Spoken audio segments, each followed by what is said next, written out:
नमस्कार बोर्ड वालों, आप सबको राघवेंद्र पाल का नमस्कार। चाहे आप 10th में हो चाहे 12th में हो, दोनों के लिए आज का टॉपिक है। आप सब जानते हो कि ग्रामर के कई टॉपिक दोनों क्लास के लिए रहते हैं। आर्टिकल्स भी ऐसा टॉपिक है जो दोनों क्लास के लिए है, चाहे वो 10th में हो चाहे 12th में है। चलिए तो स्टार्ट करते हैं। ये आर्टिकल्स का टॉपिक आपको बहुत कुछ सिखाता है और आता ही आता है। सबसे बड़ी बात कि आता ही आता है। तो आज से हम लोग ग्रामर स्टार्ट कर रहे हैं और फर्स्ट चैप्टर है हमारा आर्टिकल्स। इसको अच्छी तरह समझते हैं। सबसे पहला क्वेश्चन, कितने टाइप्स के आर्टिकल होते हैं?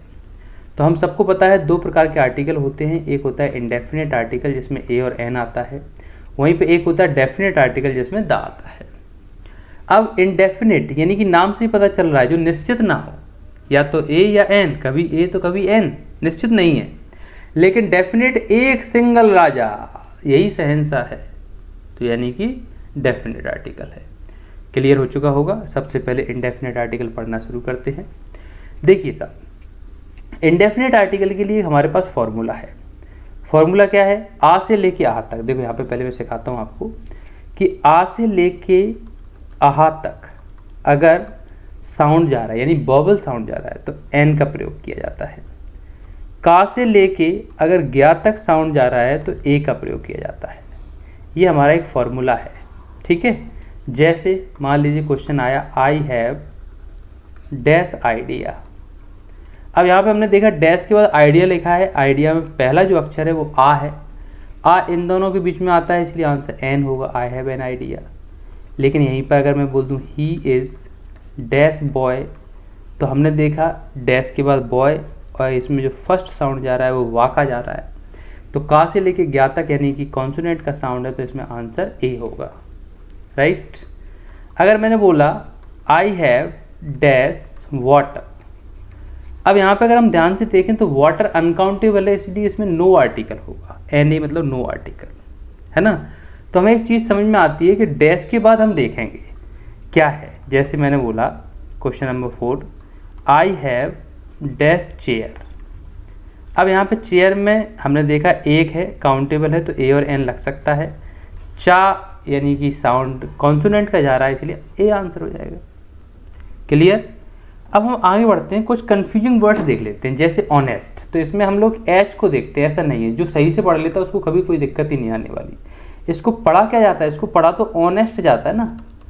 ऑनेस्ट अगर पढ़ा जा रहा है तो पहला अक्षर तो ओ है ना, ओ है यानी आंसर एन होगा।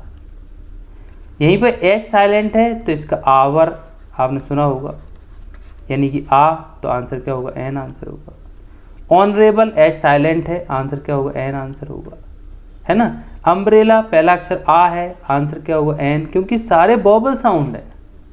एक्सरे पहला ए साउंड है, आंसर एन होगा।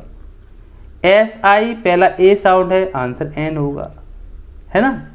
यूनिवर्सिटी या साउंड है, या साउंड है तो कॉन्सोनेंट साउंड है, ए आंसर होगा। यूरोपियन क्या या साउंड है, इसलिए ए आंसर होगा। वन में वा का साउंड है, इसलिए ए आंसर होगा।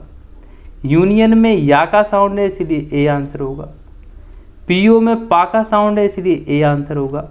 और यू में, ये डब्ल्यू है, यू मतलब भेड़ का बच्चा होता है, यू में या का साउंड है, इसलिए ए आंसर होगा। तो कुछ ऐसे कंफ्यूजिंग वर्ड्स जो हमें परेशान करते हैं वो भी मैंने आपको बता दिए। आपको मैंने फॉर्मूला भी बता दिया, ये वाला आ से लेके आ तक एन आता है, यानी कॉन्सोनेंट और बॉबल का खेल है। बॉबल का अगर साउंड जा रहा है तो एन, और कॉन्सोनेंट का साउंड जा रहा है तो ए। क्लियर। आगे बढ़ते हैं। अब हम बात करते हैं डेफिनेट आर्टिकल दा की। तो ये हमारा शहंशाह है दा, इसकी दादागिरी चलती है। दा की दादागिरी हर जगह आ जाता है। अब कहाँ कहाँ इसकी दादागिरी चलती है इसको जरा जान लेते हैं। पहला पॉइंट, इसकी दादागिरी चलती है कि दा का प्रयोग कभी भी फेमस बुक की बात, मैगजीन की बात, न्यूज़पेपर की बात, एपिक्स की बात, एपिक्स मतलब ग्रंथ होता है, अगर नहीं पता हो तो ग्रंथ, ग्रंथ था ऐसे लगा देगा, है ना। ग्रंथ, ग्रंथ मतलब रामायण गीता, ये सब ग्रंथ है, राइट। तो कभी भी जब हम फेमस ग्रंथ की बात करेंगे तो उसके लिए हम लोग दा का प्रयोग करेंगे। फेमस न्यूज़पेपर की, फेमस बुक की, फेमस मैगजीन की, सारी कागज़ से रिलेटेड चीज़ों की बात की गई है। जैसे फेमस किताब आपने सुना ही होगा, जवाहरलाल नेहरू की द डिस्कवरी ऑफ इंडिया, तो the Discovery of India. Times of India यानी कि न्यूज़पेपर है, तो answer the Times of India. Ramayana भैया फेमस किताब है, रामायण जैसी किताब ही नहीं है दुनिया की, तो आंसर क्या होगा? The Ramayana. Right. Point number second की बात करते हैं। दा का प्रयोग भैया इस बार क्या किया मैंने, पॉइंट नंबर सेकंड में सारी वो चीज़ें ली हैं जो पानी से रिलेटेड है। जैसे दा का प्रयोग पॉन्ड तालाब, रिवर्स नदी, सी समुद्र, लेक झील, डैम बांध, ओशियन सागर, कैनाल नहर, सारी पानी से रिलेटेड चीज़ों के लिए हम लोग दा का प्रयोग करते हैं।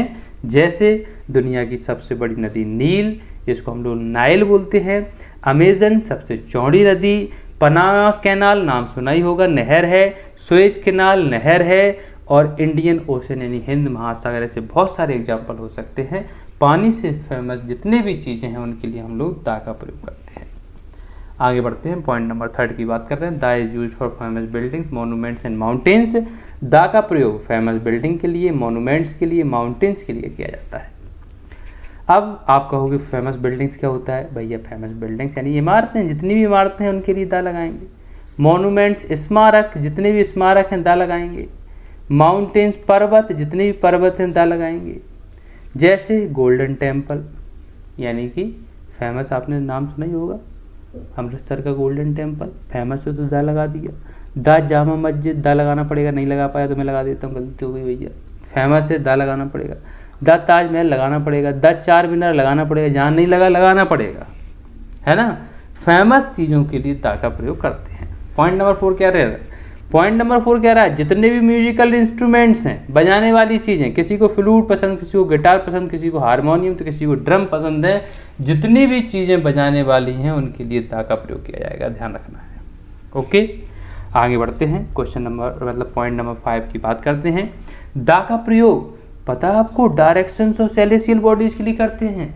आप कहोगे क्या होता है, डायरेक्शंस का मतलब दिशाएं होता है भैया, जितनी भी दिशाएं हैं उनके लिए हम लोग दा का प्रयोग करते हैं। सेलेसियल बॉडीज क्या होता है, ब्रह्मांड की जितनी भी सारी चीज़ें होती हैं उनको सेलेसियल बॉडीज बोलते हैं, है ना। जैसे अगर हम सेलेसियल बॉडीज की बात करें तो जुपिटर है, सन है, अर्थ है, और ये आपका मरकरी है, बहुत सारी है, जितनी भी ब्रह्मांड की चीज़ें हैं।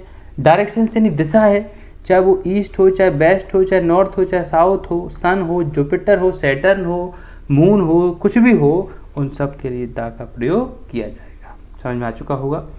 पॉइंट 6 क्या बात कर रहा है, बात कर रहा है सुपरलेटिव डिग्री की। जब भी सुपरलेटिव डिग्री की बात की जाएगी दा का प्रयोग करेंगे। आप कहोगे सुपरलेटिव डिग्री क्या होता है, जिसमें मोस्ट लग जाए, जिसमें EST लग जाए, वो सुपरलेटिव डिग्री होता है। तो देखो यहाँ पे लिखा हुआ है द मोस्ट इंटेलिजेंट, क्योंकि सुपरलेटिव डिग्री है। द टॉलेस्ट सुपरलेटिव डिग्री है। द स्मॉलेस्ट सुपरलेटिव डिग्री है। The most handsome superlative degree है।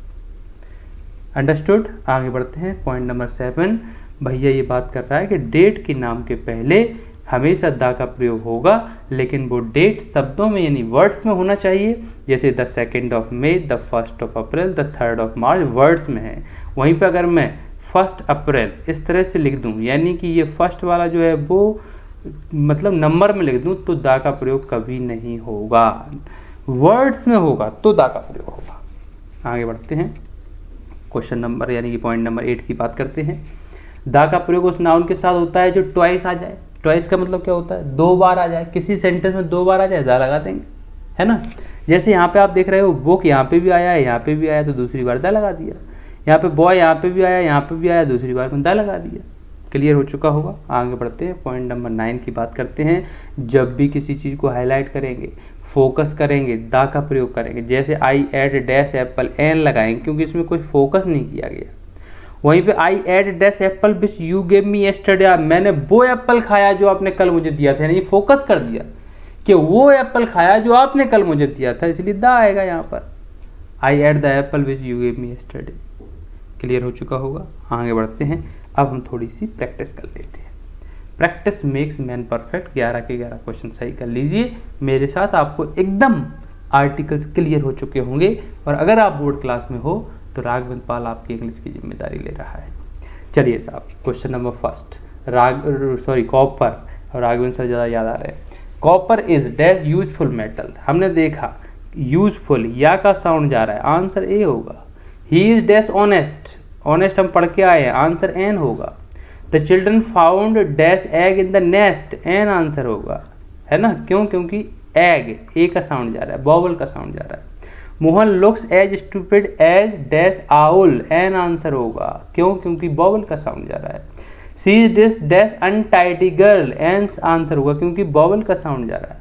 The Ganga is a sacred river, पवित्र नदी है, सा का साउंड जा रहा है, यानी कि कॉन्सोनेंट का साउंड जा रहा है। Sri Lanka is dash an island, क्यों? क्योंकि आइसलैंड में भी किसका साउंड जा रहा है? बॉबल का साउंड जा रहा है।